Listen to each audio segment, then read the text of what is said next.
अस्सलाम वालेकुम नाज़रीन, मैं सैयदा ज़ाहिरा आबिदी आपकी मेज़बान आज आपकी खिदमत में लाहौर के बाग़ जिना के ताल्लुक़ से पोस्ट लाई हूँ। शुरू करती हूँ। बिस्मिल्लाहिर्रहमानिर्रहीम। रब्बि शरह ली सदरी वयस्सिर ली अमरी वहलुल उक़दतम मिन लिसानी यफ़क़हू क़ौली।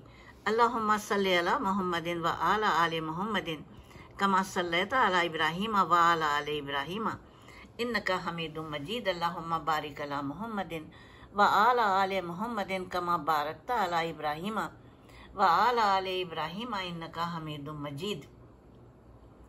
जी, तो ये है, आपको खुद मालूम है कि मुग़ल बादशाह जो थे, जो मुग़लों का दौर था, उन्होंने यहाँ से लेके आज़ाद कश्मीर तक कितने बेहतरीन बागात बनाए और भी बहुत कुछ बनाया। अब मुग़लों का दौर ख़त्म हो गया, वो अपनी निशानियाँ छोड़कर, दौर ख़त्म हुआ तो वो भी चले गए अल्लाह मियाँ के घर, लेकिन उनकी बनाई हुई यादगारें अभी भी देखिए कायम और दायम है, अच्छी हालत में, और तो खुदा की मखलूक उनसे फ़ायदा उठा रही है। अब उनके बाद आ गए बरतानवी दौर के लोग। उन्होंने जो उनका वो था क्राइटेरिया था, उन्होंने अपने तौर से तामीरात की और बागात बनाए। इन बागात में जो बेहतरीन बाग है वो है लॉरेंस गार्डन, जो अब बाद में बाग़ जिना हो गया। इसके लिए मैं आपको बता दूं, बाग़ जिना की ख़ास बात यह है कि ये नबाताती बाग है। इसके अंदर सैकड़ों के हिसाब से नादिर जड़ी बूटियाँ, नादिर पेड़, नादिर पौधे हैं। तो ये इस लिहाज से ये है कि खाली खूबसूरती नहीं बल्कि एक फ़ायदा भी है उसका। और बनाया ऐसा है, दिलकशी ऐसी है कि सुबह शाम वहाँ पे रश रहता है, ख़ास तौर से सुबह और शाम को। ये बरतानिया के एक बाग की तर्ज पर बनाया गया था। ये बाग अपनी मुतअद्दिद खुसूसियात और तारीख़ी पस मंज़र की वजह से खाली लाहौर नहीं बल्कि लाहौर से बाहर के जो आने वाले लोग हैं वो भी इससे फैज़ उठाते हैं। ये लाहौर के बिल्कुल मिडिल में है, इसलिए इसमें दाखिल होने के 3 रास्ते हैं। एक रास्ता लॉरेंस रोड की तरफ जाता है, दूसरा शारे सनत व तिजारत की तरफ से, और तीसरा शारा है कायद आज़म की तरफ से। यही मेन दाखिली दरवाज़ा है। सैकड़ों लोग रोज़ाना बाग़ जिना में सैर के लिए आते हैं। इनमें औरतें, बच्चे, बूढ़े, मर्द, जवान, मरीज़, तहक़ीक़ करने वाले, तालिब इल्म और सयाह और दूसरे शहरों से आए हुए लोग शामिल हैं।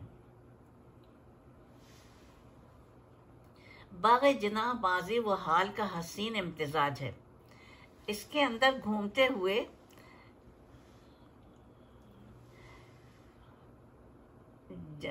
जंगल का गुमान होने लगता है। आप ऊपर देखिएगा, दाएं बाएं इंतहाई घने दरख्तों की शाखें होती हैं, जबकि कच्चे पैदल चलने वाले ट्रैक मौजूद हैं। जो बड़े छोटे, यानी ये पैदल चलने वालों के ट्रैक मौजूद हैं, कच्चे को छोड़ दीजिए। बड़े छोटे खुशबूदार पौधे हैं वहाँ, और दरख्तों में घिरे हुए बैठने के लिए लकड़ी के बेंच जगह जगह लगे हुए हैं। घूमते और झूमते हुए पानी के फव्वारे बाग की दिलकशी को बढ़ाते हैं। फैमिली पिकनिक मनाने के लिए ये लाहौर की बेहतरीन जगहों में से सरे फहरिस्त है।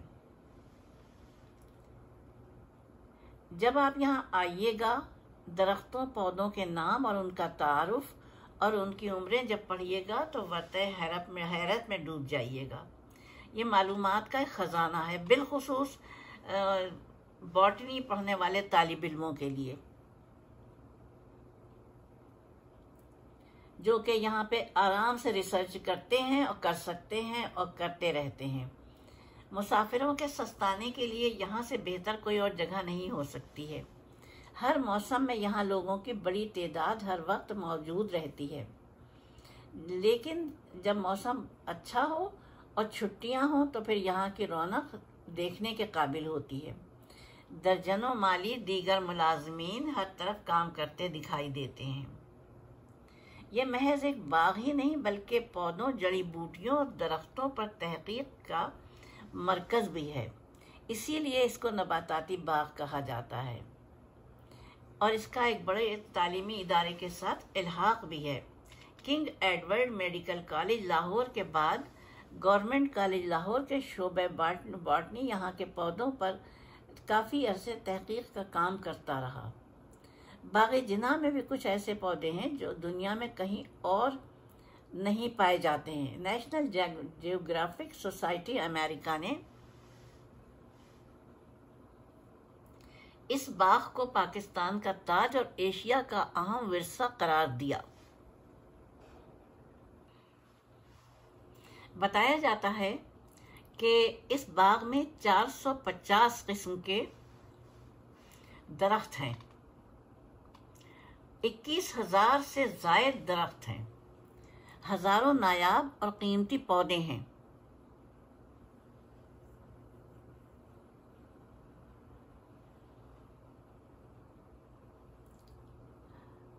इसके अंदर सब्जा ही सब्जा है जो वहां सैर के लिए आने वालों की आंखों को ठंडक पहुंचाता है।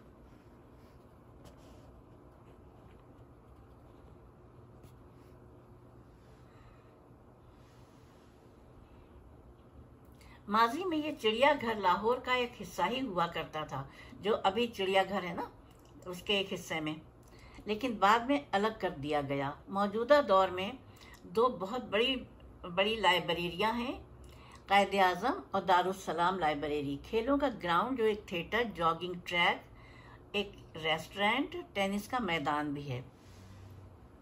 इस लिहाज से हम कह सकते हैं कि ये बाग सयाहत, खेल और तालीम का बेहतरीन मरकज़ है। इसके अलावा इसमें मुतअद्दिद बड़ी नर्सरियां हैं, मसनूई पहाड़ियां हैं और इसकी तारीख बहुत दिलचस्प, पढ़ने के लायक है। इस बाग की तामीर के बाद इसका नाम जॉन लॉरेंस के नाम पर रखा गया था, जो उस दौर में मुत्तहिदा हिंदुस्तान का वायसराय था, और शुरू में इसका मुजस्समा भी लगाया गया था, जो बाद अज़ां शुमाली आयरलैंड मुंतकिल कर दिया गया। ये बाग 141 एकड़ पर कायम है। इस बाग की तामीर से पहले या ये एक ऐसी जगह थी जहां पर ईंटों के मुतअद्दिद भट्टे थे। अंग्रेज दौर के इब्तिदा में जब डॉक्टर T.E. ब्राउन ने 1861 में सोसाइटी के सेक्रेटरी का ओहदा संभाला, तो फिर 1862 में एग्री हॉर्टिकल्चर सोसाइटी ने यहाँ एक छोटा सा बाग तामीर किया, और उस वक्त ये ज़मीन मजंग के ज़मींदारों से 176 एकड़ ज़मीन मामूली रकम से ख़रीदी गई थी, और इस नए बाग का नाम एग्री हॉर्टिकल्चर गार्डन रखा गया था। 7 साल बाद 1867 में इस बाग को मज़ीद वुसअत दी गई।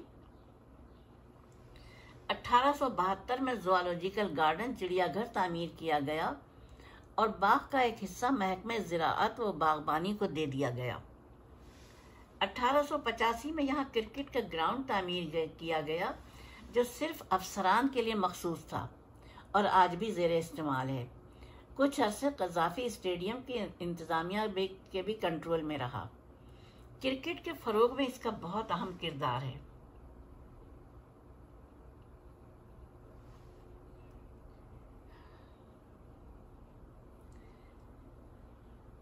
कुछ अरसे बाद बाग में एक नया हिस्सा तामीर किया गया 1925 में, अब यानी बिल्कुल अभी हाल में। 21 में बाग के अंदर सड़कें बनाई गई, और अब जो सूरत हाल है वो ये है कि यहाँ पर यानी मुग़ल गार्डन जो बनाया गया है, इसके अंदर उसमें मुख्तलिफ तक़रीबात और मुशायरे होते हैं। और इसके साथ मैं इजाज़त चाहूँगी। उम्मीद है आपको पसंद आई होगी पोस्ट। खुदा हाफिज़, फ़ी अमान अल्लाह।